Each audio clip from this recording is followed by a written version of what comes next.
Hello. Hello, technical team. Now I can start. Okay. Okay. Good afternoon, dear shareholders. I, Sandeep Kumar Chaubey, Company Secretary, welcome you all on behalf of your company, Somdat Finance Corporation Limited, to its 29th annual general meeting, which is being held today through video conferencing. I hope all of you are safe and in good health. First of all, I would like to introduce our board members to you. To begin with, I would like to introduce the woman director on our board, Mrs. Vijay Rathi.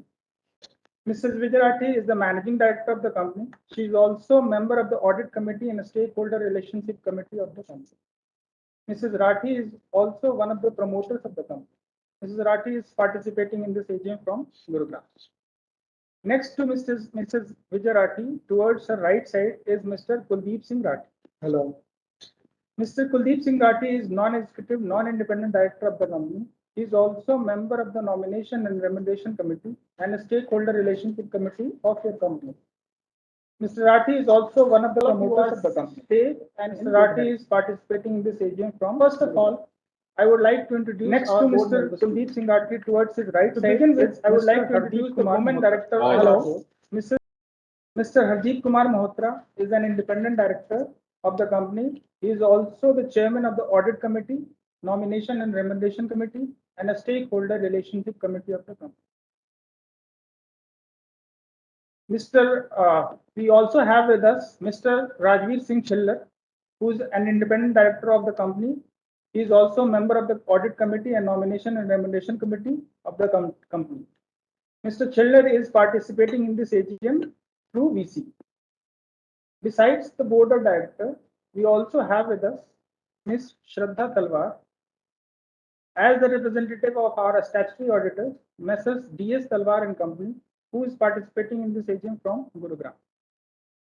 Mr. Naveen Narang as the representative of Naveen Narang and Associates, secretarial auditor of the company and scrutinizer for e-voting process at this AGM, who is participating in this AGM from Delhi. Dear shareholders, as you know, the company has no designated chairman. So in terms of the articles of association of the company and secretarial standards issued by the Institute of Company Secretaries of India, I would like to request the directors of the company to appoint the chairman amongst themselves for this annual general meeting. I propose the name of Mr. Kuldeep Singh Rathi as the chairman of this AGM. Chillar, sir.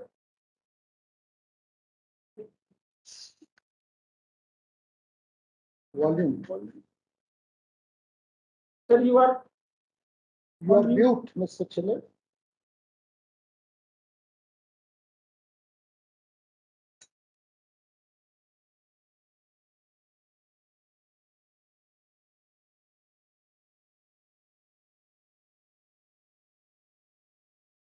Akash? Hello.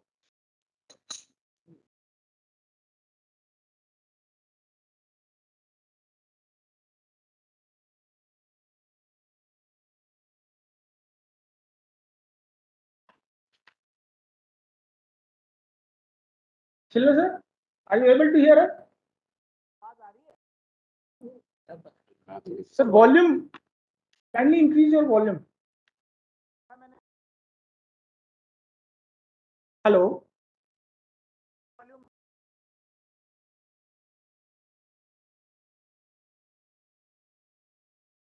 Hello.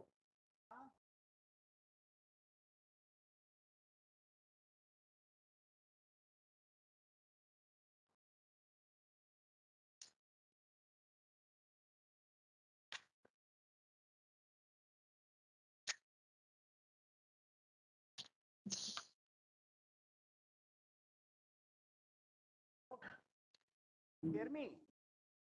Hello. हाँ अभी आ रही है आवाज? Yes, sir. Yes, sir. हाँ, I also propose the name of Mr. Kuldeep Singh Rathi as chairman of the company. Okay, sir. Sir.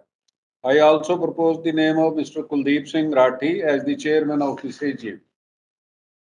With unanimous consent of all the directors, Mr. Kuldeep Singh Rathi has been appointed as the chairman of the 29th annual general meeting of the company. Before I hand over the proceeding to the chairman to declare the meeting open, I would like to highlight certain points here. This AGM today has been convened through video conferencing or other audio-visual means in compliance with the Companies Act 2013 and in accordance with circular issued by Ministry of Corporate Affairs and Securities and Exchange Board of India. The joining to this meeting was opened 30 minutes before the scheduled time of the commencement of the meeting, which is 11:30 a.m. and it will remain open for another 15 minutes for e-voting purpose after the end of the meeting. Members are encouraged to join the meeting through their laptops and headphones for a better experience and use internet with a good speed to avoid any disturbance during the meeting. Participants connecting from mobile devices or tablets or through laptops connecting via mobile hotspot may experience audio or video loss due to the fluctuations in their respective network. It is therefore recommended to use a stable Wi-Fi or LAN connection to mitigate any kind of aforesaid glitches. Subsequent to the MCA circular of 8th April 2020, issued by the Ministry of Corporate Affairs, the facility to appoint proxy to attend and cast vote for the members is not available for this AGM. The registered office of the company is situated at Delhi, and hence it shall be deemed as the venue for this AGM, and proceedings of the AGM shall be deemed to be made thereat. To transact the business as mentioned in the notice, the members were provided an opportunity to inspect all the documents referred to in the notice by writing to the company at its email ID, that is compliancesdfl@gmail.com, till the date of AGM. The company has provided the opportunity to the shareholders to send their queries in advance. Accordingly, the company has received queries of the shareholders, and the chairman would be responding to such queries at the end of the meeting. With this, I now hand over the proceeding to the chairman. Thank you, Sandeep. Good afternoon, everybody. Dear shareholders, a very warm welcome to you all on the 29th AGM of your company. I hope all of you are safe and in good health. Though it would have been a pleasure to meet you all in person, yet in the given circumstances, I do believe that this is a safe and efficient way of transacting our business in the prevailing environment, and I look forward to your cooperation in the smooth conduct of today's meeting. I thank you for taking out the time from your busy schedules to join us. The company has taken all feasible efforts under the current circumstances to enable members to participate in this AGM through video conferencing and vote on the items being considered in this meeting. As the sufficient number of members have already logged in and hence the quorum being present, I declare the meeting open. The notice convening this meeting and the director's report had already been emailed to all the shareholders and are taken as read. As we speak today, the world is passing through a very challenging journey. Financial year 2021-22 turned out to be another challenging year for the Indian economy, marked by heightened uncertainty and volatility due to the COVID pandemic. The year began with the second wave of the pandemic having a devastating socio-economic impact in the country, followed by a sharp drop in its intensity, which aided smart recovery in economic activity that reached pre-pandemic levels towards the end of the second quarter. Even as the economic prospects started looking up, the country was hit hard by the third wave, with new cases rising exponentially across major cities and halting the recovery momentum. Just as the third wave had abated in India, global risks have got accentuated with geopolitical tensions and severe economic stress caused by untamed inflation and supply side disruptions. Yet, never before has so much transformation taken place in such less time. The pandemic indeed fast-tracked the journey into the future in ways unimagined. In such a volatile global environment, it is heartening that India demonstrated admirable resilience and achieved robust recovery driven by the government's proactive policy measures. Even as the Indian economy faces multidimensional challenges in the short term in form of muted consumption, persistently high inflationary headwinds, and supply chain disruptions, it remains one of the most dynamic major economies in the world with immense headroom for growth. A favorable demographic profile, rapid urbanization, and increasing affluence represent some of the key structural drivers of growth of the Indian economy. The growth-oriented initiatives announced by the government in the Visionary Union Budget 2022, including provisions of food, health care, and social security benefits to the vulnerable, thrust on rural and agriculture sector, measures to raise farm incomes and focus on public capital expenditure to crowd in private investments are expected to bolster the growth momentum and also enhance competitiveness of the Indian economy.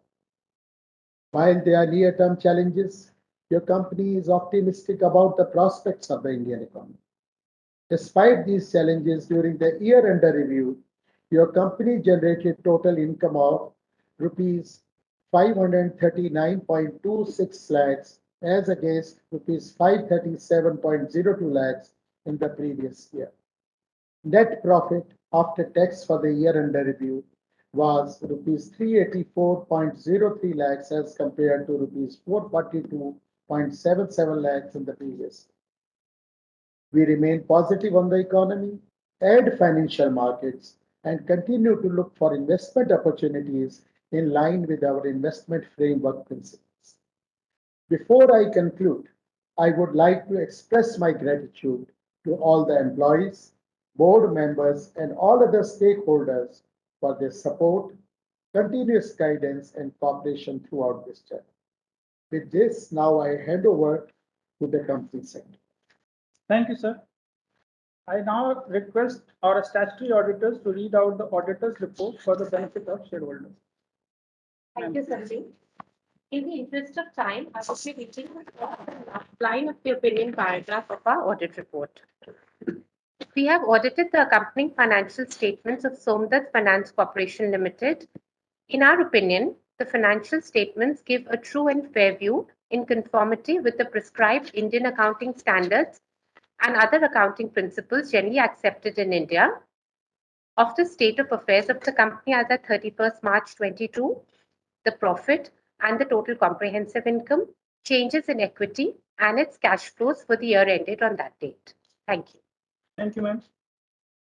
Dear shareholders, pursuant to the provisions of Companies Act 2013 and the SEBI listing regulations, the company has provided facility for voting by electronic means to all its members to enable to cast their vote electronically, and the business shall be transacted through such e-voting.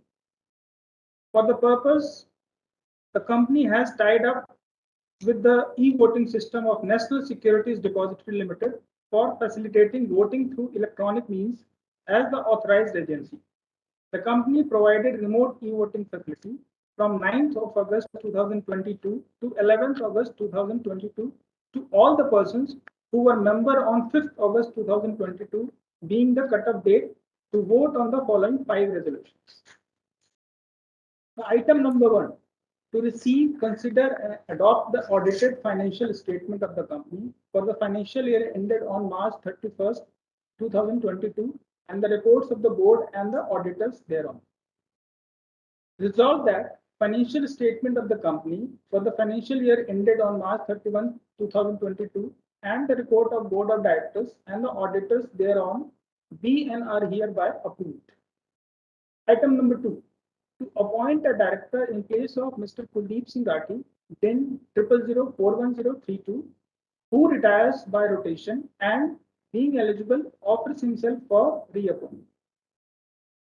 Resolved that Mr. Kuldeep Singh Rathi, DIN 000411032, who retires by rotation and, being eligible for reappointment, be and is hereby appointed as director of the company. Item number 3, to reappoint statutory auditor and to fix their remuneration. Resolved that pursuant to the provisions of section 139, 142 and other applicable provision, if any, of the Companies Act 2013, along with the relevant rules made thereunder, and based on the recommendation of the Audit Committee and Board of Directors of the company, Messrs. D.S. Talwar and Company, Chartered Accountant, firm registration number 000993N, he and are hereby reappointed as statutory auditor of the company to hold office for a second term of 5 consecutive years from the conclusion of the 29th AGM until the conclusion of the 34th AGM. Resolved further that approval be and is hereby accorded for payment of statutory audit fees of rupees 3 lakh plus reimbursement of out-of-pocket expenses and applicable taxes to Messrs. D.S. Talwar and Company, Chartered Accountant, firm registration number 000993N for the financial year 2022-23, and the Board of Directors of the company be and are hereby authorized to increase and pay such statutory audit fees as recommended by the Audit Committee and as they may deem fit for the remaining tenure of their appointment. Item number 4, to reappoint Mrs. Vijayarati as Managing Director, and in this regard to pass the following resolution as a special resolution. Resolved that in accordance with the provisions of section 196, 197 and 203, read with Schedule 5 and other applicable provisions, if any, of the Companies Act 2013 and the company's appointment and remuneration of managerial personnel rules 2014, including any statutory modifications or reenactment thereof for the time being in force.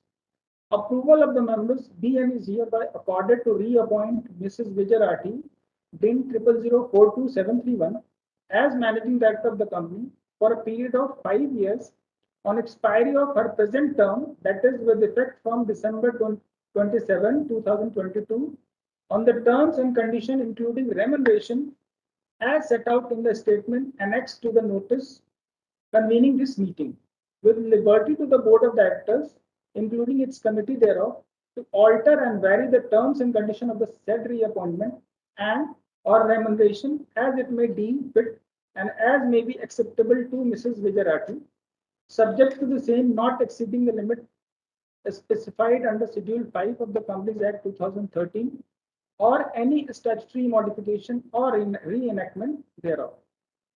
Resolved further that the remuneration as set out in the statement annexed to the notice convening this meeting payable to Mrs. Vijayarati, DIN 00042731, as Managing Director shall be effective from January 1st, 2023. Resolved further that the board be and is hereby authorized to do all acts and take all such steps as may be necessary, proper or expedient to give effect to this resolution. Item number 5, to alter articles of association of the company. Resolved that pursuant to the provisions of section 14 and other applicable provisions, if any, of the Companies Act 2013, read with Companies Incorporation Rules 2014 as amended from time to time, consent of the members of the company be and is hereby accorded to the alteration of the existing articles of association of the company by adoption of a new set of articles of association in substitutions and to the entire exclusion of the articles contained in the existing articles of association of the company. Resolved further that the board be and is hereby authorized to take such steps and do all such acts, deeds, and things as is considered necessary, expedient, usual, proper, or incidental in relation to the said matter, and take such actions and give such directions as they may consider necessary or desirable to give effect to this resolution. Members attending the AGM today who have not cast their vote by remote e-voting are entitled to exercise the right to vote by e-voting. Mr. Naveen Naran, Company Secretary, has been appointed by the board as a scrutinizer to scrutinize the e-voting process today. The result will be declared on or before 14th of August 2022 after considering the e-voting done today by members participating in this AGM and also the remote e-voting already done by the certain members. The results along with scrutinizer report shall also be submitted to Bombay Stock Exchange and will also be placed on the website of the company. As the meeting is convened through VC today, resolutions have already been put to vote through remote e-voting, and the requirement to propose and second is not applicable. Dear shareholders, we have received queries in advance from the shareholders. Mr. Kuldeep Singh Rathi, Chairman of the AGM, will answer these queries one by one. So the first question is received from two of the shareholders, Mr. Bimal Krishna Sarkar, DPID IN 301-055-1078-5232, and Mr. Ashok Kumar Jain, DPID 1 IN 300-11-810-242590. The question is, what are the plans and programs to improve our company? Sir. Well, the company is into the investment business. Our focus is to invest in the industry leaders of our economy, offering long-term as well as medium-term opportunities to realize gains. The second question is also asked by Mr. Bimal Krishna Sarkar. Appreciation to the management team and secretarial department. The company has been managing business with optimum staff. The company has performed well during the most difficult period of 2020-21 and 21-22 due to experienced management team. Thank you, sir. The next question has been asked by shareholder Mr. Mahendra Pal Bhutani and Mr. Santosh Bhutani, DPID 120-101-0102-044-109 and 120-1910-1020-44-109. The third question which they have asked is to steps to increase the assets quality and capital improvement. Well, the company is not into the lending business and hence there are no NPAs. All our investments are in the established businesses listed on the stock exchange. The next question, which is asked by the same shareholders, expansion and diversified or capex plan by the company. Well, the company is pursuing the path of organic growth through effective utilization of existing resources. The question number 5, also asked by the same shareholders. Present status of disputed cases. Vivad to Vishwas scheme was launched last year to settle pending disputes. Indication are there that the scheme has been a great success. Hence, we want to know your experience and comments on the disputed matters of the cases with the concerned authorities for the purpose of resolving the issues. There was no pending disputes of the company with the income tax authorities. The next question is margin range and cost cutting and more cash generation steps and present status of the ROCE, ROI and EVA. Different ratios indicating the performance of your company are already mentioned in the annual report 2022 for your reference. The next question, which has also been asked by the same shareholders. How has company strengthened competitiveness related to its presence in industry space margin and the strength of its balance sheet? The company focused on investing with the industry leaders of the economy, offering long-term as well as medium-term opportunities to realize gains. The next and the last question, any signified bad debts and steps to reduce it? There is no bad debt in the company. Sir. Thank you, everyone. Thank you, shareholders, for raising very insightful questions on this virtual AGM. Members attending the AGM today who have not already cast their vote by remote e-voting may cast their vote on the e-voting platform now. You are given 15 minutes for e-voting. I once again thank you all for participating in this AGM. Thank you, sir. Thank you, Sandeep. Do all the board members log off now? Yes, sir. They can leave the meeting and the e-voting platform will remain open for 15 minutes time. Resolution in respect of the items as set forth in notice shall be deemed to be passed today, subject to receipt of the requisite number of votes. Thank you very much. Goodbye, everybody. Thank you. Thank you, everyone. Thank you. Thank you, everybody. Thank you, Mr. Chairman.